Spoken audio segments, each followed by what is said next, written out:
Caitlin Clark's Nike deal is the highest of any WNBA player ever signed.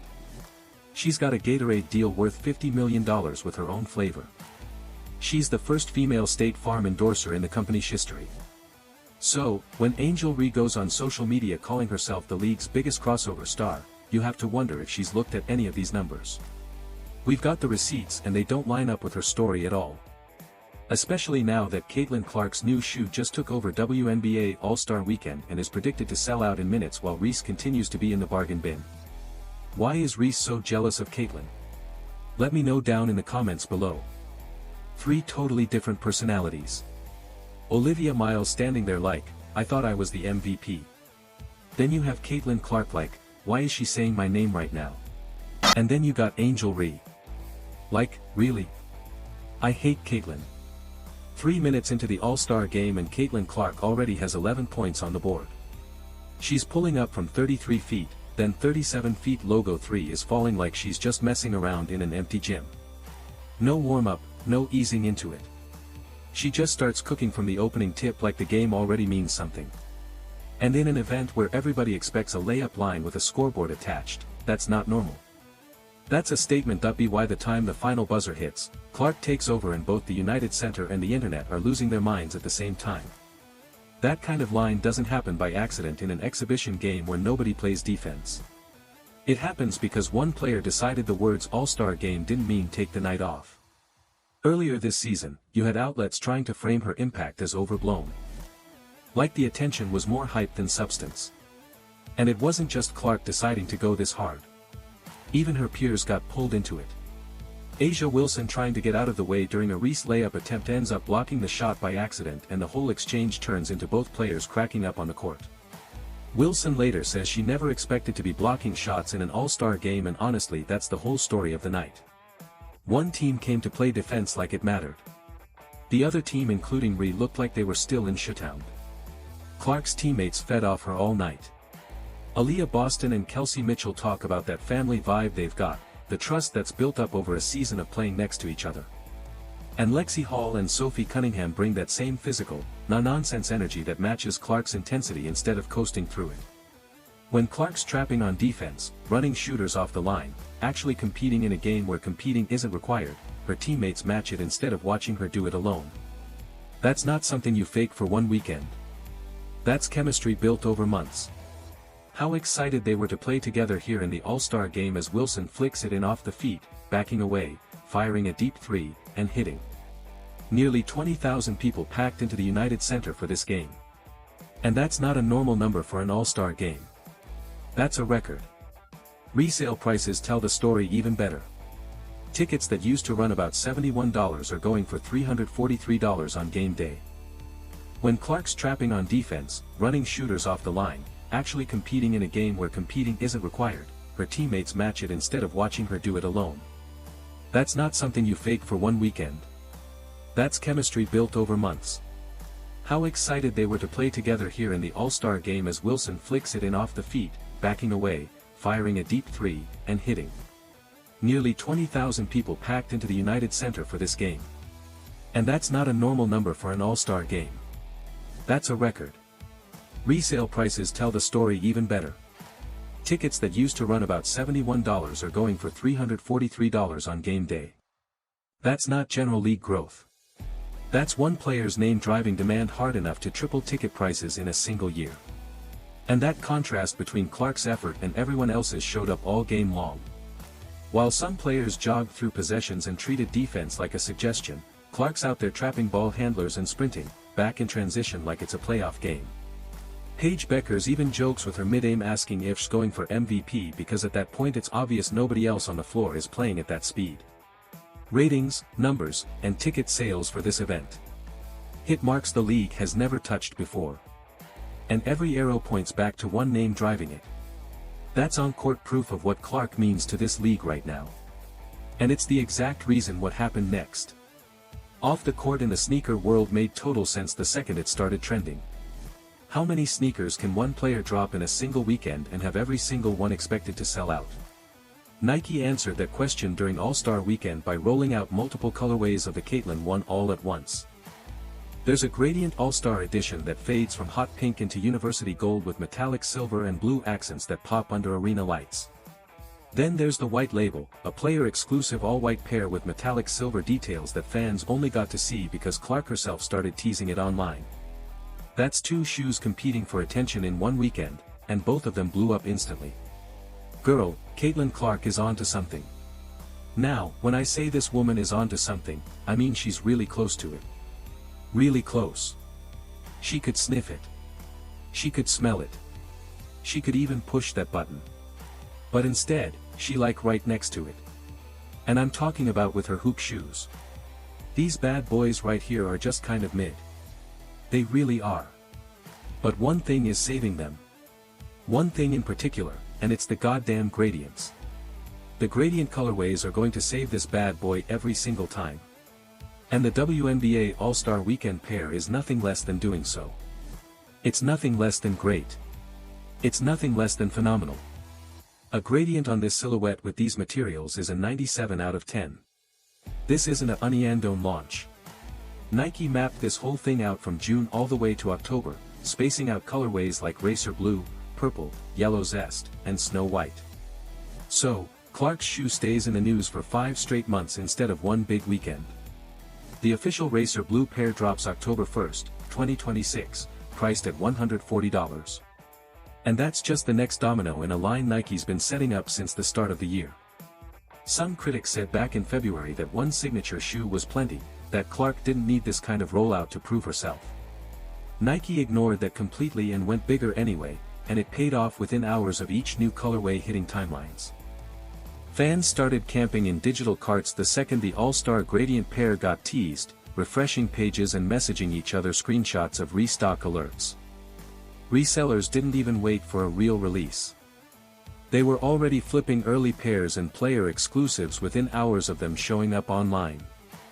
And people online were saying Nike leaving money on the table by not dropping the all-star gradient in wider batches because demand for that pair alone looked bigger than most full sneaker lines get in a year. Yo chat, Caitlin debuted her purple colorway of the Caitlin ones, bro. And the purple one in my opinion is harder than that yellow and blue one I did the video about. Bro, y'all cannot tell me that purple colorway isn't crazy. And I feel like the Kayla one's going to go crazy when they start hooping on them, bro. Like these gonna do numbers on for the women and the men. Like honestly, look at that triple C on the tongue hard. And then did you keep the triple check? And look at this. It got the blue, the white, the red, the USA look to it. Kane Clark. And you just came out today. You are on the cover of the 2K27 Deluxe Edition. Nike is not just building a basketball shoe here either. Clark's got an LPGA tie-in in the works, too. Showing up at golf events and getting worked into Nike's marketing outside basketball completely. But that's exactly the point Nike is making with every one of these moves. They're not building a basketball star. They're building a brand that happens to play basketball. No WNBA signature shoe has ever moved at this pace. Past releases quiet. Clark's getting a calendar full of drops, each one time to keep her name trending for months instead of days. And that's a completely different level of investment from Nike. It matches the money, too, because her Nike deal is reportedly worth $28 million over 8 years. The highest footwear deal any WNBA player has ever signed, active or retired. Nobody else in the league's history has come close to that number. Not even players with decades of career highlights behind them. And I remember my very first pink pair of Nike basketball shoes that I also had, just like the BA very basic model. It wasn't anybody's signature shoe or anything, but for myself to be able to have a signature shoe and, for young boys and young girls to be able to, hopefully want to wear it and be able to put it on and, dream. You don't have to be a basketball player, but dream to achieve whatever you want. And I think that's what I hope people feel when they put the shoe on. And also that's really comfortable and it looks pretty cool. Put all of that together and the Caitlin one is on track to be the fastest selling women's basketball shoe Nike's ever released. Full stop. Every colorway teased so far has moved instantly. The giveaways in Chicago had people running through the city hunting for hidden pairs. And the demand shows zero signs of slowing before October even gets here. And through all of this, there was supposed to be another name sharing that spotlight this weekend. Instead, she was busy posting about herself while her own shoes sat untouched on store shelves. Right in the middle of Clark's shoe blowing up online, Angel Reese posts that she's the WNBA's ITG girl and the league's biggest crossover star. No joke, no context, just straight out claiming the title for herself while everyone else's timeline is full of Caitlin Clark's sneaker content. And the timing could not have been worse for her. Think about what was actually happening that week. Clark's got 2 shoe colorways blowing up, a record ticket price, 45 points the week before, and Reese picks that exact moment to announce she's the bigger star. It's like showing up to someone else's party and grabbing the microphone to announce you're the reason everyone's having fun. People weren't just skeptical, they were confused about where this confidence was even coming from. Because when you look at the numbers, there's nothing backing it up. No major deal announcement, no signature shoe selling out, no viral sneaker moment anywhere near what Clark just pulled off. Reese has got a Reebok line that's barely moving. And we'll get into exactly how bad that is in a minute. So, the claim isn't just bold. It's disconnected from anything actually happening in her career right now. And this isn't new behavior from her either. Reese has a pattern of responding to Clark's success instead of building her own moments. Whether it's sub-tweets, comments about respect, or posts that seem to come right after Clark does something big, it's been going on since their college days at LSU in Iowa, and it hasn't slowed down one bit in the WNBA. Every time Clark has a signature moment, Reese seems to need one, too. Except hers usually come from a laptop instead of the court.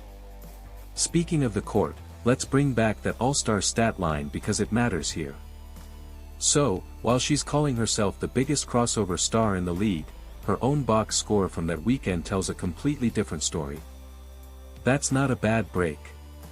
That's receipts sitting right there for anyone to check. Fans noticed the contrast immediately, especially compared to what Clark was posting that same weekend. Clark's timeline was full of props for Lexi Hull, Sophie Cunningham, and Aaliyah Boston, teammates getting credit for their game, not herself. Reese's post was just about Rhea, and people picked up on that gap fast because one player was building her team up while the other one was building herself up.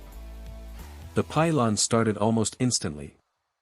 Screenshots of the It Girl post got quote tweeted over and over, and the joke that kept repeating in every comment section was simple. Nobody asked. It became one of those posts where the replies are funnier than the original, and it just kept getting reposted onto bigger accounts throughout the weekend.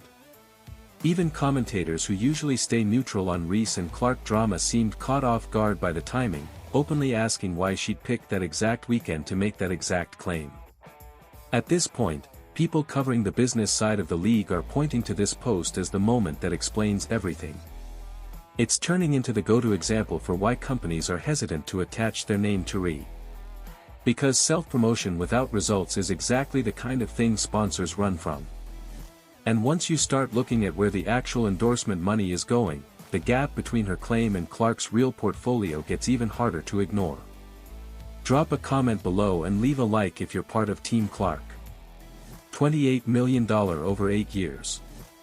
That's Clark's Nike deal, and it's the richest footwear contract any WNBA player has ever signed, full stop, active or retired. No one in league history has touched that number. And it didn't come from one big campaign either. It came from Nike stacking her whole career on top of one deal and betting big on where she's headed. Look at them. Oh my goodness. You know, I got to get them. Look at that. We FA to go for 30 on, like I was saying. We about to go for 30 and probably on many restriction, and we going to play tonight, but we not going to play tomorrow like I've been saying she should do. Why should it ain't even about that, man. These shoes are amazing. And look, I need every color, and Nike's just one piece of it.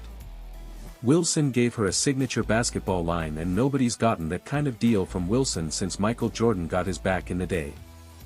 Think about that pairing for a second. And this one's not small either. $50 million with her own flavor called Rainberry built right into the deal.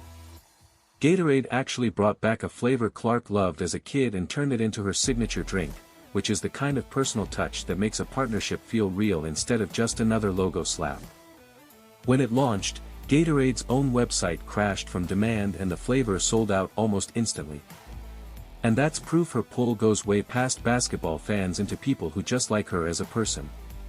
Now, flip over to Reese because the story on that side looks completely different. Her Reebok signature shoe is reportedly sitting in bargain bins right now, months after it launched, marked down and just sitting on shelves instead of moving. And it's not just slow sales. Reebok has reportedly pulled marketing support entirely, meaning there's no push, no campaign, no ads keeping the shoe in front of anyone. A shoe with no marketing behind it doesn't disappear from shelves. It just sits there.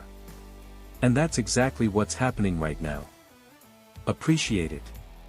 Compare that to Sophie Cunningham, whose new Adidas line is expected to sell out in minutes based on the early demand numbers alone. Cunningham hasn't even needed a marketing blitz to get people excited. The demand's just there because of who she is and how people already feel about her.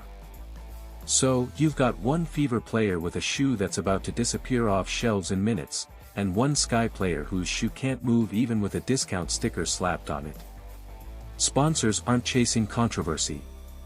They're chasing consistency and connection. And that's the whole story. Teammates, letting her play do the talking. Reese built a pattern of drama and self-promotion instead. And now the sponsors are backing away exactly the way you'd expect them to when the numbers. So, here's the irony.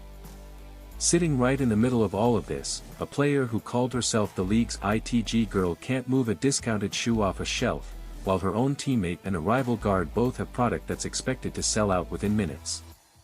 That's not bad luck. That's a market response to who's actually building something real and who's just posting about it. Clark built all of this from real play and real relationships, not from a caption announcing how big of a star she is. 45 points. Teammates getting credit in her posts. A shoe rollout backed by actual demand. That's the whole formula right there. Sponsors aren't walking away from Ree by accident either. They're reading the same box scores and timelines the fans already picked apart. Why is Ree so jealous of Caitlyn? Let me know down in the comments below. And don't forget to like, subscribe, and turn on all notifications as we're bringing you all the action and top stories. Click the video on the screen and we'll see you in the next one.